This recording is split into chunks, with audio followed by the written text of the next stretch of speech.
Have a little cheap hydraulic press here from Harbor Freight, I believe. Anyhow, I decided to make a press brake, which has come in handy several times. And after looking at all the different versions out there, I just wanted something simple that would do the job. Here's what I came up with.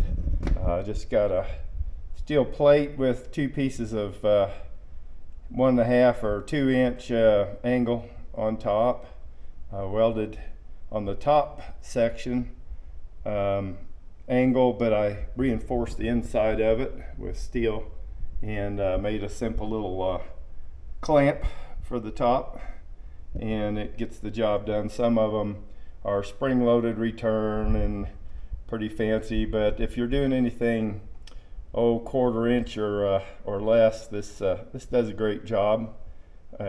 Width-wise, maybe something a little wider might be a little more difficult, but for anything about that size and width or less, it does great.